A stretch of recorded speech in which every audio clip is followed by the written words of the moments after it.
Hello and welcome to another episode of The Swing.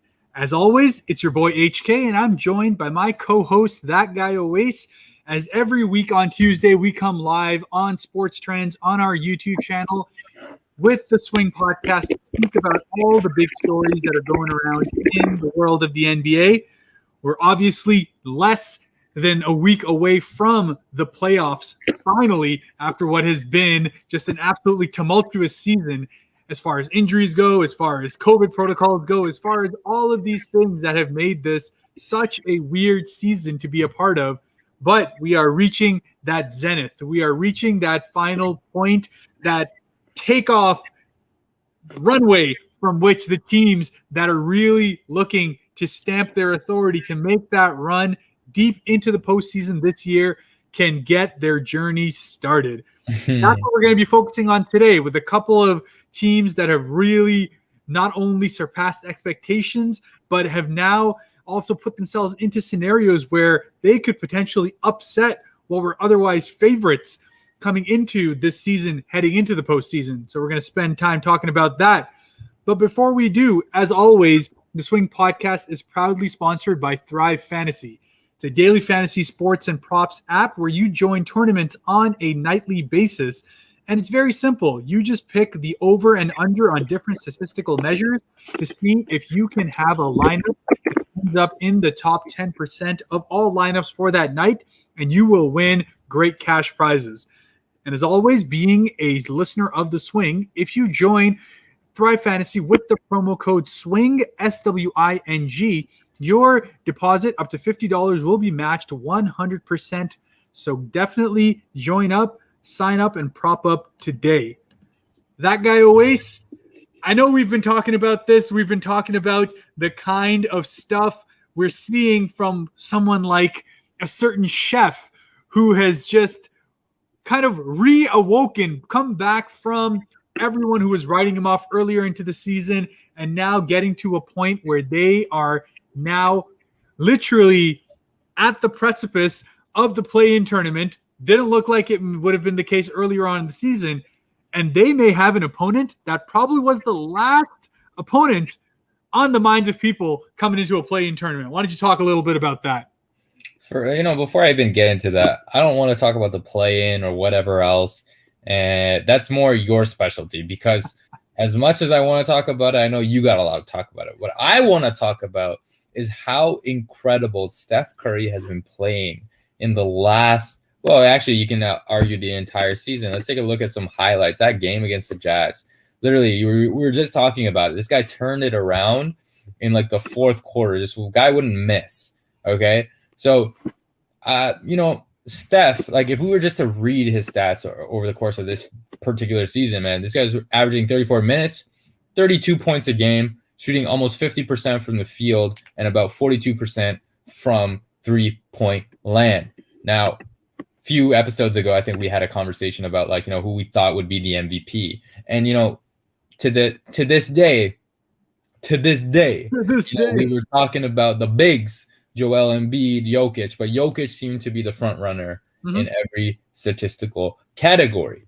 But then you have a story. We always talk about the story, and Steph Curry, and how the Golden State Warriors started the season, and almost like the immense failure that we saw right off the bat, and then the way this man put the entire team on his shoulders, even Kelly Oubre, okay, and just played at that level that we never not that we never saw, but we haven't seen in a while, because of the KDs and him being very unselfish with his career for the sake of the victory of the team. But now he's put in a position where he must perform in order to help these boys get into the playoffs, get into that play-in, and what performances he's putting up.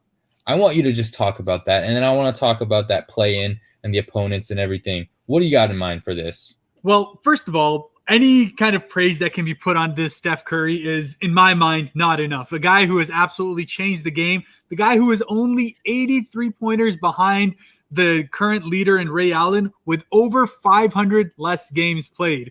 So it's just absolutely insane what he continues to do and how he continues to just smash every single shooting milestone that you can think of. He's the greatest free throw shooter of all time, the greatest pure shooter of all time. But what's often been underrated about Steph Curry is exactly that playmaking ability, that ability to be able to make those around him better, and at the same time infuse those around him with that sense of just fearless confidence. Everything about what made the Warriors so great for so long has been because of Steph Curry's heart, Steph Curry's motor, and also just, as I said, Steph Curry's fearlessness, just absolute, not in any way scared of whoever is in front of him.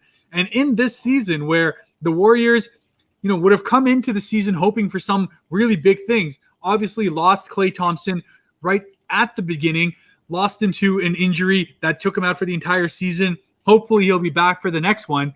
And then at the same time, the rest of the team, which had a lot of new pieces in it, just taking that time to be able to try and get some sort of semblance of normalcy, some sort of semblance of actual team basketball going. Mm.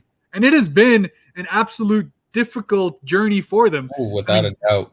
Yeah, Draymond, who has probably been the second best player on this team, has had a much better second half of the season. But for the first half, he was also just completely and utterly off it. So it was just a really, really odd scenario in which you were stuck where it's like, all right, Steph Curry's obviously going to do Steph things, but is he still the Steph Curry of 2016? Is he still that guy who can be, the show night in and night out and be that guy who is just going to be able to will a team into competitiveness, into victories that they otherwise had absolutely no business being in? That's exactly what's happened. And especially in this last month and a half, where they have really made that last little push to get themselves into this playoff scenario. And currently now sitting at the 8th seed, pretty well locked into that region of it, means that they have a play-in date set to be able to make it into the playoffs. And currently, that would be against the Lakers. Imagine that. And, that in itself is insane because you get to see LeBron and Curry go at it in a playoffs game. That is insane to me. And I'm excited because this is the first time we see it in the West. But again, we can even transition that into what is not going well with the LA Lakers. LeBron just recently re-aggravated his ankle or something like that. And some reports are saying that he's purposely not playing. Something like that. I don't know. There's a lot of things that's going around. Anytime LeBron's involved, there's a lot of controversy for some reason, just because it's LeBron. Everybody hates on him. But not to mention that also, gave all the motivation to AD to perform like a stud in the last few games as well, and just really carrying that G League team on his back. But yeah, I just want to read some of the Steph Curry stats that have happened in the last 10 games. Against the Jazz, he scored 36 points off of 25 shots. You got 49 points against the OKC Thunder, and then again another. It was a home 2 games against the Thunder. He had 34 points in the first game, 37 against the Pelicans, 41 against the Pelicans. 30 against the Rockets, 37 against the Timberwolves, and 37 against the Kings. The consistency of how much he's been scoring and at the rate he's been scoring and at the time he's been scoring is insane. So it gives that, like you said, that confidence to the rest of the team. Be like, okay, even if I'm not performing well, I got to do everything else right. I know he'll score something for us. Or it just makes their jobs easier because he's guarded so heavily. The crazy thing is, I saw this highlight against Atlanta. I'm pretty sure it was against Atlanta, where Steph was it against Atlanta? Maybe it was against the Rockets then, or Pelicans, one or the other. So I think it was the Pelicans, where he is standing at the 3-point line, but he's actually pretty deep in the 3-point line. 2 guys are on him. The third guy comes, but for just a split second, the guy backs up. It's a triple team, but a guy backs up for a split second. He backs up. chucks a three in their face. All three of them are like, what just happened, right? So anyway, if anyone was like, is the Steph Curry back? Yes, and yes again and again, okay? Yes, now we go again to the Lakers conversation. That team has been almost like put under a microscope this entire season because, you are the reigning champions. But it seems from like an output perspective, they have struggled all season, whether it be from injuries or whether it be just from the consistency of the play. But they are now, at what, 7th seed right now? Something like that. Yep. And could very likely run into some troublesome teams for that play-in. And so whether it be Golden State, whether it be, I don't know, San Antonio's probably in that mix of things, Memphis. Yep.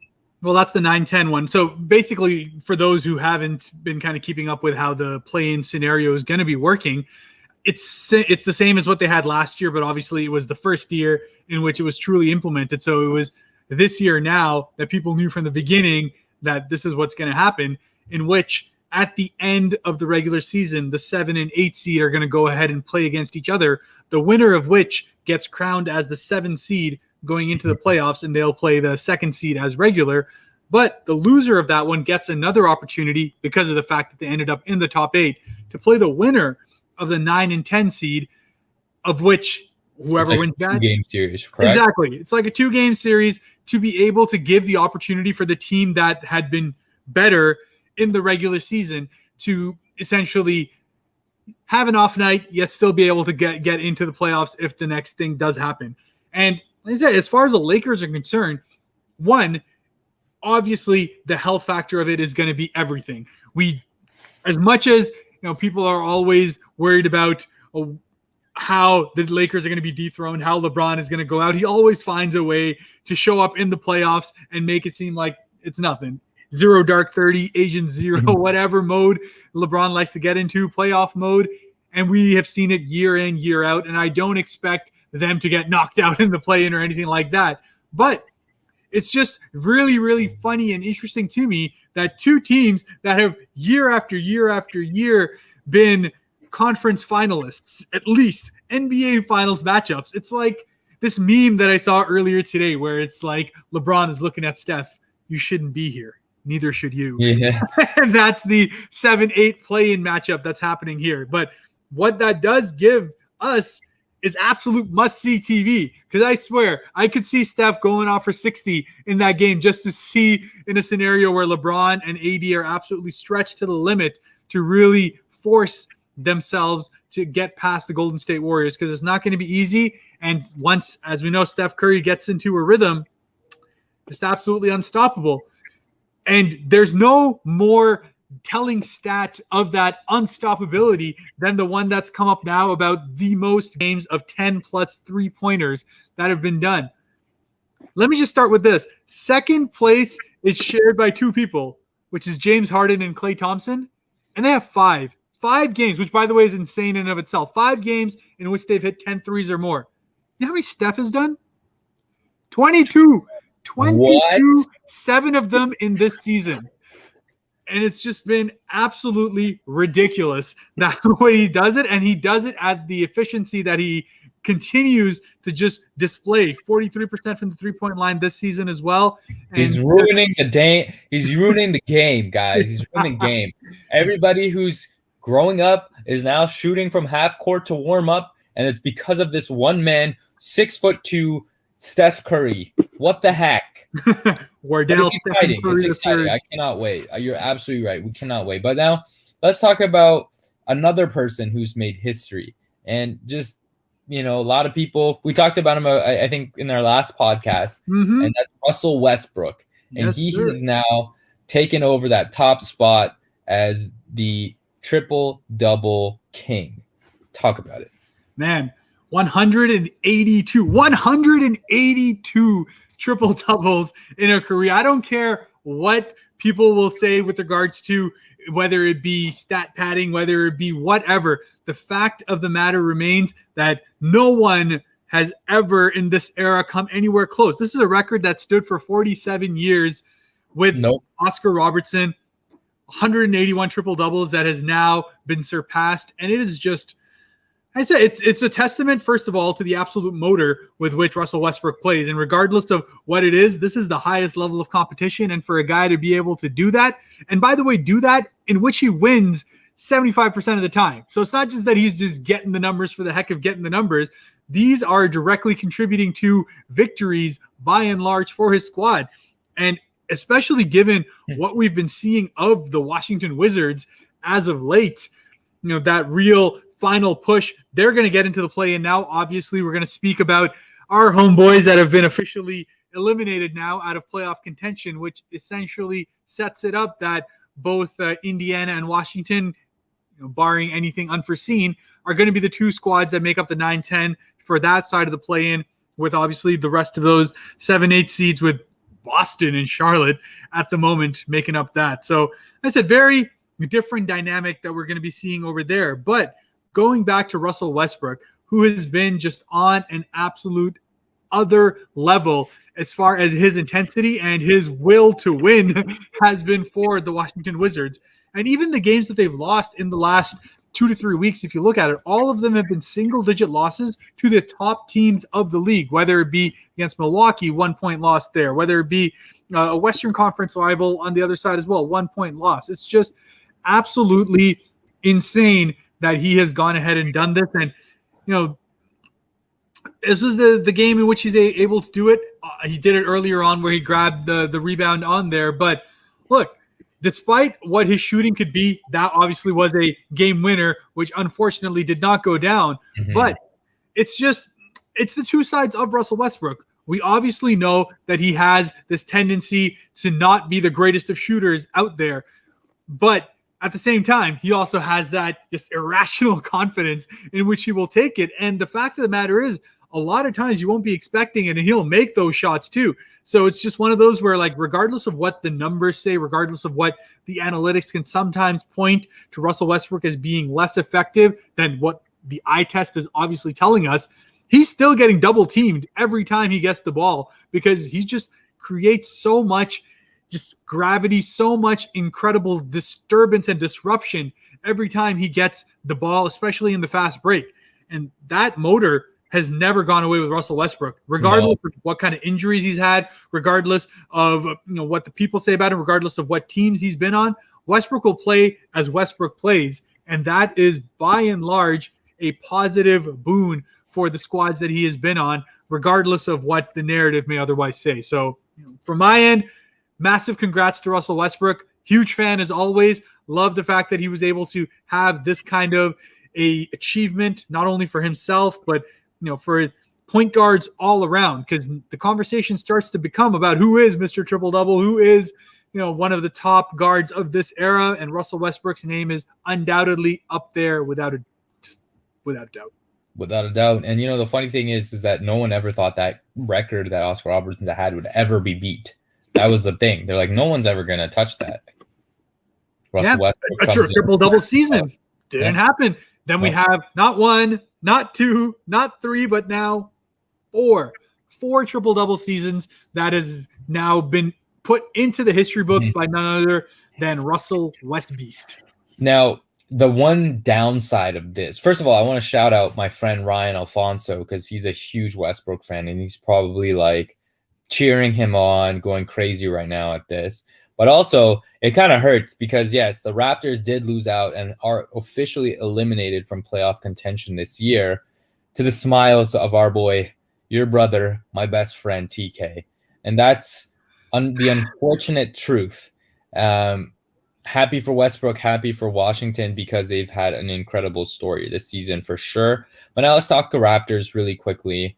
And just, the disappointments, but also things that we can look forward to this season. I mean, we all know that this was probably we had the most difficult season in the entire NBA because A, we relocated, B, we were hit by COVID, and most of our star players were injured. Like, there was just so much that went into this season that was adversity on every front.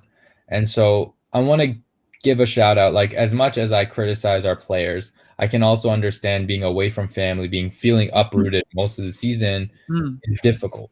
It's never easy. It's like you're always on the road and you're like, you just miss home. You miss your restaurants. You miss your game day kind of like prep. Like, you might have like some mojo in the way that you kind of come about a game, especially at home. And then the fans, that's something that propels everyone, no matter what. So with that, let's talk about some of the disappointments. And to me, the only disappointments that, I may have seen have been in our star guys, and one other, which is like, maybe like, let's start with the bench. The bench was probably our biggest disappointment this season because of just how much the starters needed to rely on them to get buckets in order to win games. Literally, if the bench scored maybe 10 points more per game, we probably would be easily in like the 6th, 7th seed, maybe even higher. And that's the difference maker. Apart from that, I mean, unless you want to continue talking about I mean, well, first of all, bench production 100% is the root cause in terms of, it basically comes down to this scenario. You obviously had a ton of games missed, combination of injury and COVID protocols, especially COVID protocols. We had a graphic that came up earlier. I'll see if I can find it and post it up here. But basically, apart from the Boston Celtics, the Toronto Raptors have missed the most amount of game days for COVID protocols of any team in the NBA. And so right now, with them still sitting 15 games under 500, only today with the loss against the Clippers did we finally get to a minus in terms of outscoring our opponents overall. Like, just imagine that. We were 14 games under 500 before this game, and we were still a plus on our points differential, which means that our starters, by and large, were actually quite good. They had Pascal Siakam, who's like plus 160 or 130 for the season. Fred, who was plus 160 overall.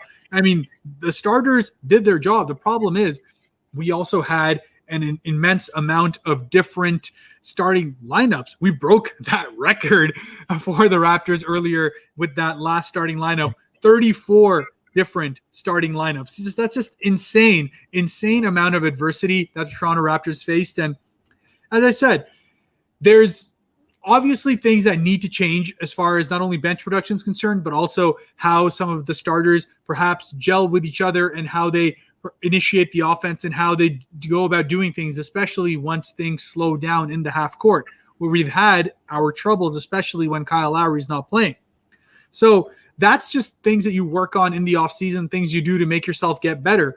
But I don't want to go all doomsday scenario on this, because while it is obviously very painful to have an 8-year-long playoff streak broken, I mean, that was, I believe, at this point, the best in the NBA since the last San Antonio streak broke. I'll have to recheck that, but I'm pretty sure the 8 seasons in a row that the Toronto Raptors got in is the current record that was broken. So very unfortunate there. Obviously, it's going to be odd as hell not to watch some postseason basketball, even if it wasn't a great season for us.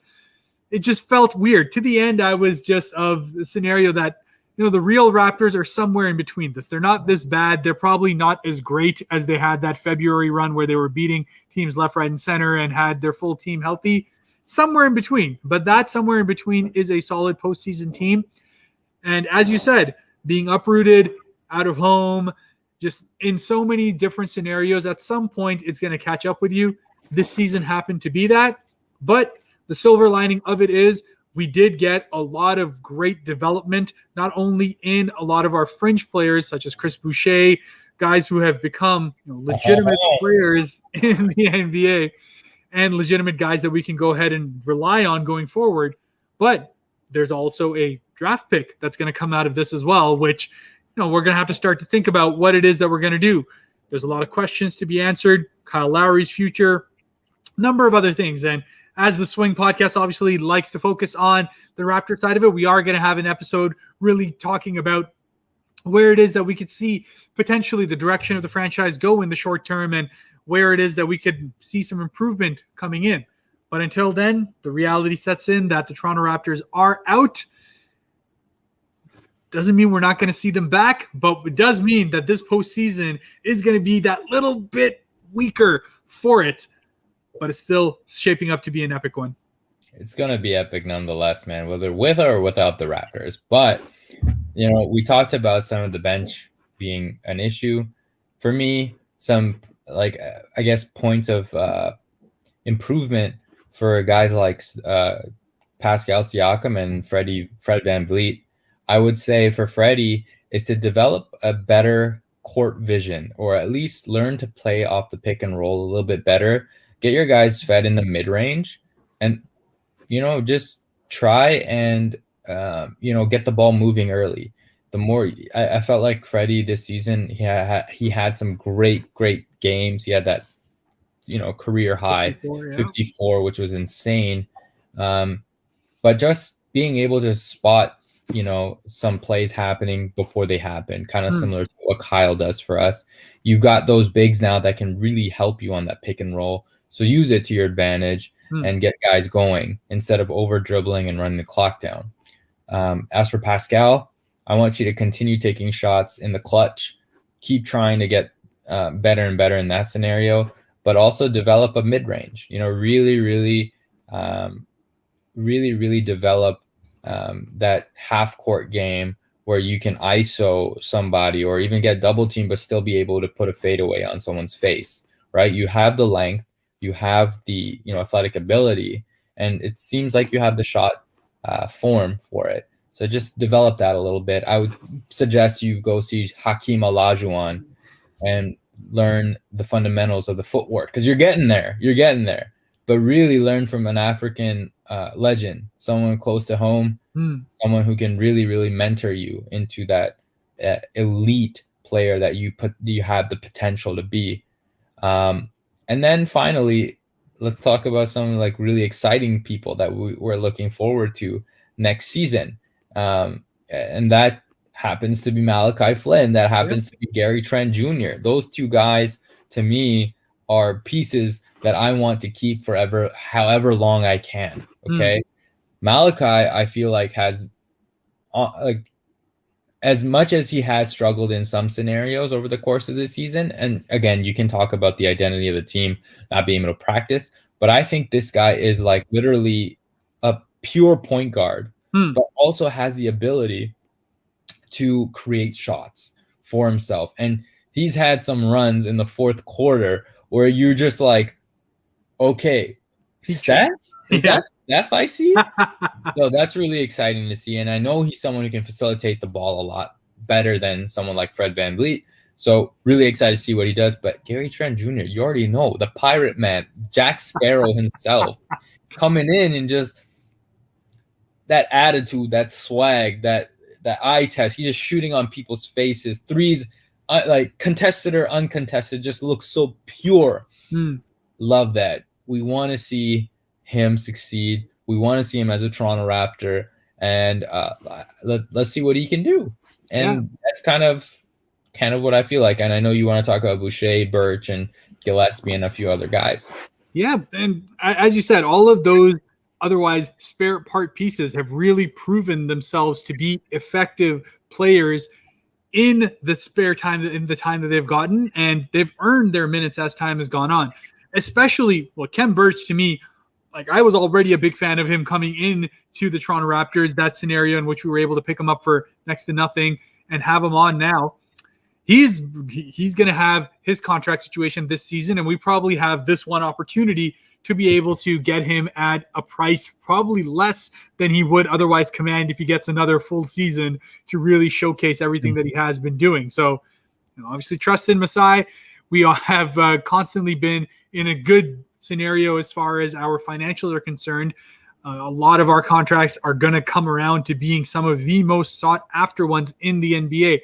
OG's $18 million a year contract is going to look like absolute just steal given yet another year. And he himself showed just such incredible amount of development. So, he did. Yeah, I would say, as you've spoken before, OG's probably been our best player this season from a scenario of offense-defense combination, as well as just evolution of his offensive game. Just a guy who has gotten better and better every year that he has gotten a chance to play. And there's just so much more confidence going into not only the team for his offense, but also just he himself getting more and more attuned with what he can do. The fact that he has a body that can actually back down, I would say 95% of the NBA, even though it doesn't necessarily look like it. But he's got the tree trunk legs. He's got the shoulders. He's got the tree trunk. He's got the ability to ragdoll. Pretty much. Dennis Schroeder. Yeah, Dennis Schroeder's of the world, Big scarf energy. I put Serge Ibaka on scarves, baby. Don't forget it. That's why I wore this today. I wanted you to say OG Anunoby being the MVP of the Toronto Raptors this season. Big scarf energy will definitely live on, and it's going to be an important piece of what the Toronto Raptors look to do in the future. Obviously, one of our core pieces there, but that's really going to be the question, and we're going to get to see more of that in the offseason, just what the core actually does look like for the Toronto Raptors, what their direction is for the coming year, for the next couple of years, now as we move away from our We the North era into what our next evolution of the Toronto Raptors is going to be as this winning franchise that's developed a culture, that's developed an identity, and how they can now sustain that over the long term to keep ourselves in that relevancy, into that level of high caliber basketball that Toronto Raptors fans not only have gotten used to seeing, but deserve to see going forward. Absolutely. You know what we should do? We had this one episode a long time ago where we recorded the We the North era and just pretty much timeline everything and spoke upon just some of the emotions we felt, some of the things that we really appreciated.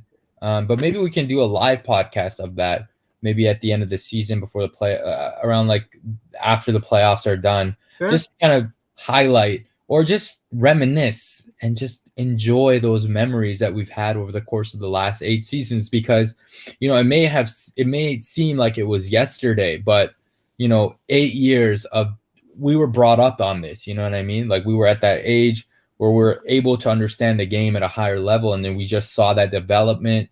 The city was crazy.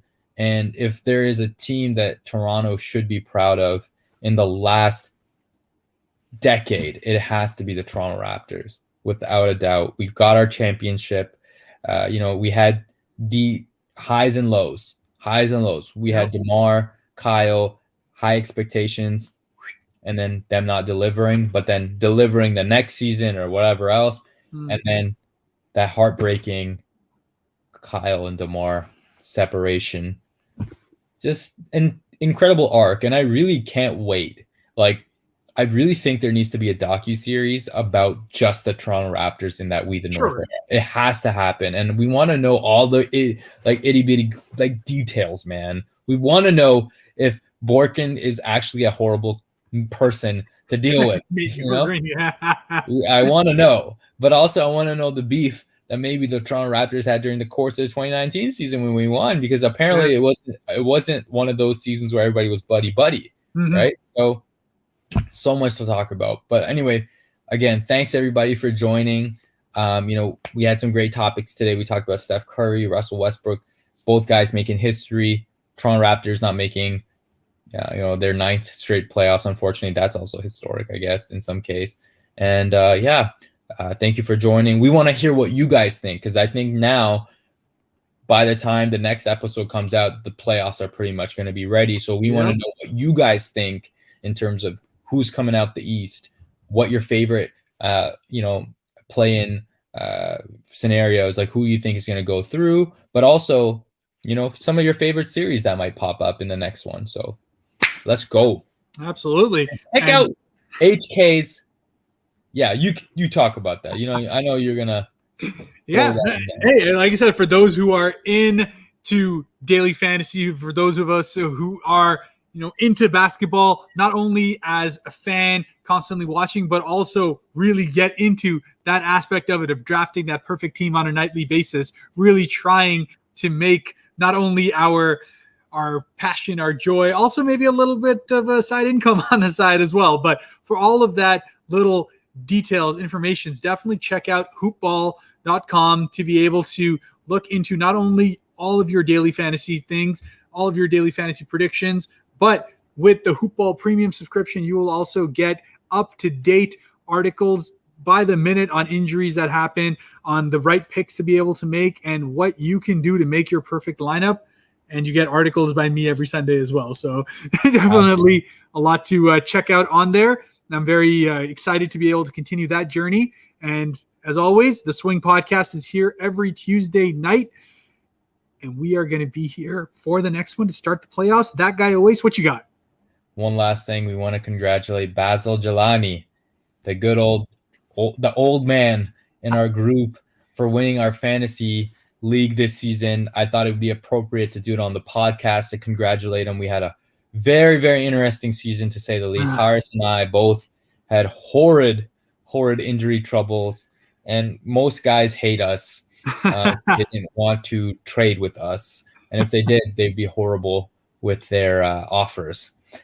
So anyway, with that being said, Basil, congratulations. Mo Suleiman, second place, I believe. Congrats on a really good run. These are two new guys to our league, and we hope to get back at you fools next season. A little bit of the 1-2 with the draft and everything else. So there you go. Well, congrats on that. And as always, keep following us on our Instagram page at The Swing Podcast for our live reactions. Definitely follow us on YouTube, where we are live, not only for this podcast, but all of our content always gets posted on there. We'd love to interact with you guys. But until then, we will see you on the next episode. This is HK. That's that guy, Owais. And we will see you on the next one. Peace.